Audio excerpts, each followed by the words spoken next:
Good job ang katapatan ng isang building attendant sa Ninoy Aquino International Airport Terminal 3. Isinaoli ni Rosalinda Ciliero ang napulot na dollar bill sa medyas na katumbas ng mahigit 1 million pesos.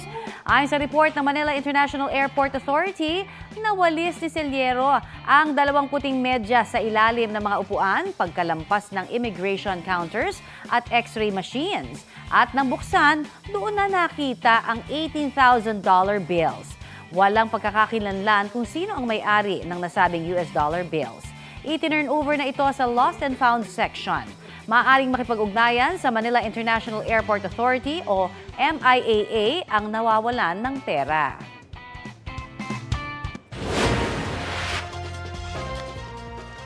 Kita sa CCTV ang pagbagal ng takbo ng isang tricycle sa National Highway sa Barangay Poblacion, Santo Domingo, Ilocos Sur. Maya-maya, sinalpok na yan ang kasunod na truck. Sa lakas ng pagbangga, umikot ang tricycle at naipit sa pagitan ng truck at kasalubong na kotse. Sugatan ang tricycle driver at 2 niyang pasahero. Ayon sa pulisya, nagkaareglo na ang lahat ng sangkot sa insidente. Isang linggo ng laman ng balita ang Ayungin Shoal kasunod ng pagkuyog ng China Coast Guard sa resupply mission ng Philippine Navy roon. Matatagpuan ang Ayungin Shoal sa West Philippine Sea.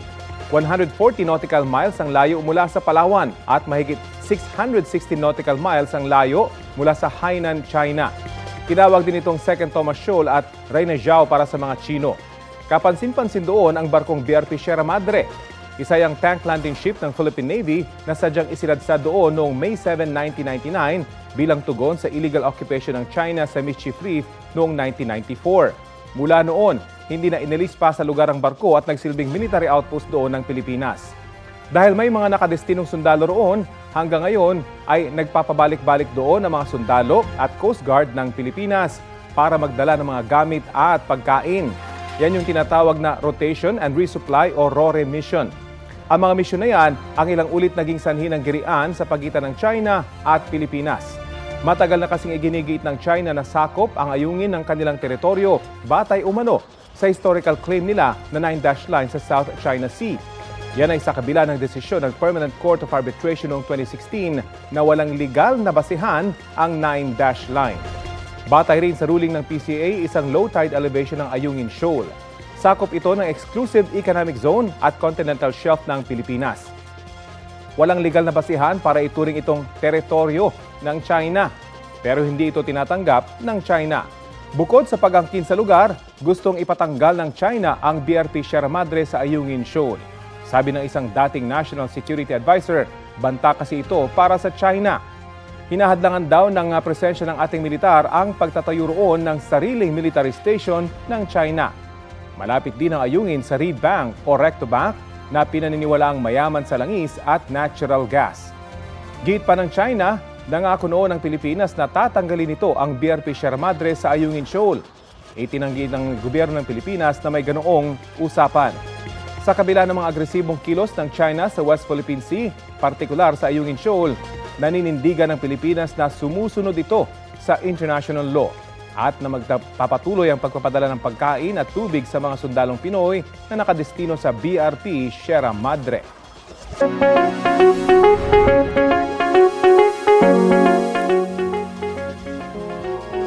Hindi lang daw dapat sa pag-ibig protektahan ang puso dahil ang mga sakit sa puso o heart diseases numero 1 pa ring dahilan ng pagkamatay ng mga Pilipino ayon sa Philippine Heart Association. Balitang hatid ni Bam Alegre. Panatilihin ang magandang tibok ng inyong mga puso para hindi mamaalam ng maaga. Sakit sa puso pa rin daw kasi ang nangungunang killer ng mga Pilipino ayon sa Philippine Heart Association. Ang atake sa puso karaniwang nangyayari kapag may build-up sa mga artery ng puso dahil sa kolesterol. Ang mapanakit na trans fat na nagiging sanhi ng mga heart disease, madalas daw nakukuha sa mga unhealthy food. Control po natin ang ating mga blood pressure, control po natin yung blood sugar natin, bawasan natin nating weight kung tayo obese, umiiwas po tayo sa paninigarilyo, bawasan po natin pag-inom na alcohol, kung pwede po, iwasan natin pag-inom na alcohol. Pag po tayong manigarilyo, mag-ehersisyo po tayo araw-araw. Si Merlin de la Cruz naka-keto diet ngayon para bantayan ang puso. Maingat daw siya sa pinipiling kainin. Nasa itlog ako, itlog is life ako ngayon. Scrambled egg. Tapos mayroon ako avocado doon. Yun. Kahapon yun ang merienda ko. Nasa ano ako ng ano ngayon. Hindi para magpa-sexy ka, hindi para maging healthy ka. Higit sa lahat, kailangan paglaanan ng disiplina at panahon ang pangangalaga sa puso. Kaya si Caroline Canlas, walang absent sa Zumba session ng kanyang morning exercise group na Zumbelas. Sa umaga, magsusumba ako ganon. Tapos kakain ako ng mga healthy na pagkain. Lumalakas ang katawan ko, ganon. Tapos parang wala akong kapaguran ba, ganon. Bam Alegre, nagbabalita para sa GMA Integrated News. Target ng simulan sa Hulyo ang Bigas 29, program na layong magbenta ng murang bigas sa publiko. Yan ay matapos aprubahan ng National Food Authority ang pagbebenta ng aging o naluluma ng stock ng bigas ng NFA sa mga kadiwa store. Dapat lang daw masiguro na nasa maayos pang kondisyon at pwede pang kainin ng tao yon. Sa ilalim ng programa, eksklusibong makakabili ng 29 pesos per kilo na bigas ang mga beneficiary ng Pantawid Pamilyang Pilipino Program Senior Citizens, Persons with Disabilities o PWD at mga solo parents. Kailangan lang magpakita ng valid ID para makabili ng murang bigas. Para mas marami ang makinabang, posibleng lagyan ng limit na 10 kilo kada pamilya ang mabibiling murang bigas kada buwan.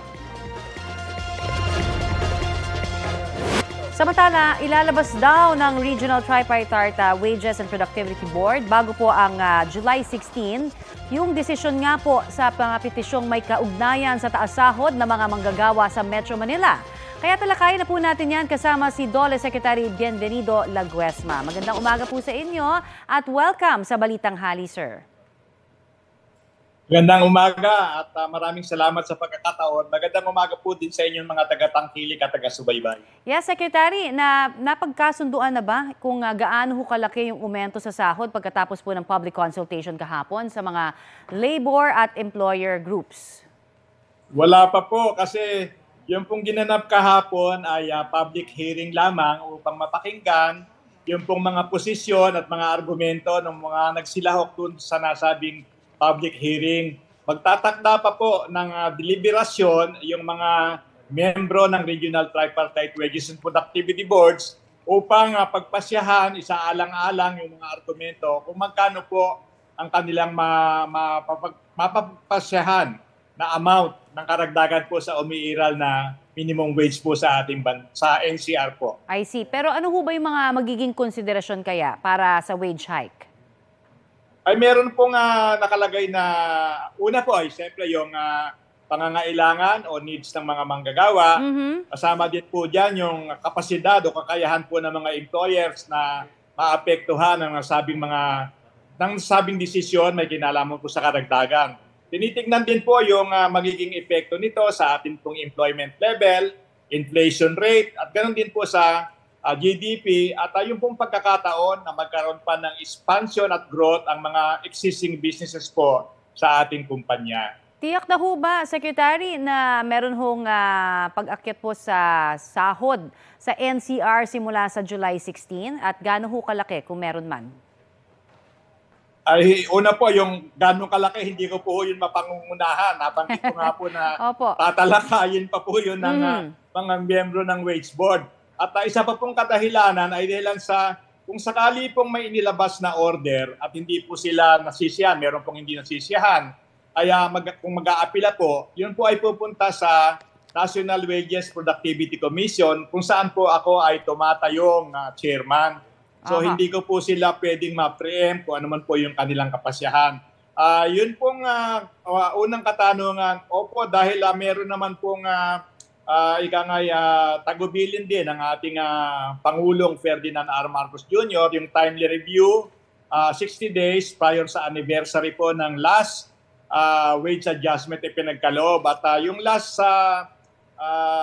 adjustment ay pagkaloob po ng NCR ng July 16, 2023. So, inaasahan po natin na sa pag-upo po nitong mga miyembro ng Regional Tripartite Wages and Productivity Boards, magkakaroon po sila ng kapasyahan at ito po ay ilalabas at magkakaroon po ito ng publication din po sa newspaper of general publication po. Okay, ano ho yung maaasahang tulong naman daw ng mga kumpanya na posibleng hindi ho kayanin yung aumento sa sahod ng kanilang mga tauhan? Ay titignan po natin muna yung batayan ng sinasabing hindi kakayanin. Ito po ba'y makakapinsala? Kaya po hindi po ganun kadali ang gagawin pagpapasya ng atin pong regional tripartite wages and productivity boards, in particular po yung NCR, kasi nga po yung mga argumento, mga pagpapaabot po ng posisyon ng iba-ibang mga panig, no? Kasi ang mga stakeholders po pangunahin ang mga manggagawa at saka ang mga namumuhunan. Siyempre meron pa pong ibang mga nagpapahayag din ng kanilang posisyon o pananaw, may kinalaman po sa usapin ng pagdadagdag po ng sweldo. So ito po ay isasaalang-alang ng atin pong regional tripartite wages and productivity boards dito po sa National Capital Region. Dapat balansyado po. Marami pong salamat sa inyo pong oras na ibinigay sa amin dito sa Balitang Hali, Secretary.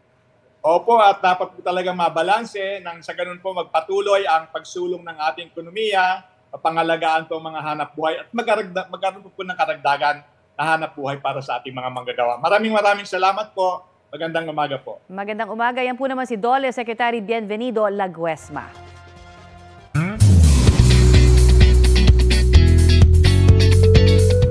Mga mare, may halong K-League ang upcoming Barda film na That Kind of Love. Marami kasi sa scenes niyan kinunan sa South Korea. Adam! Come on, I'll bring you home. Effortless nga ang mga romantic na eksena dahil malaking factor daw ang South Korea locations. Kaya ang chemistry ni Barbie Forteza at David Licauco made even better. Masaya sina Barbie at David dahil sa natatanggap nilang iba't ibang klase ng role sa bawat project na ginagawa nila. Ibang-ibang araw ang mga karakter nila sa That Kind of Love kumpara sa Pulang Araw na mapapanood soon sa GMA Prime. Mas tumibay nga ang samahan ni Barbie at David sa halos araw-araw na pagsasama. Hindi naman mawawala rin yung love and care mo sa katrabaho mo, especially if everyday kayo magkasama, hindi ba? Kasi inevitable yan eh. I super care about her dahil syempre, we're really good friends. Kapuso, para sa mga maiinit na balita, mag-subscribe sa GMA Integrated News sa YouTube. Sa mga kapuso naman abroad, subaybayan nyo kami sa GMA Pinoy TV at sa www.gmanews.tv.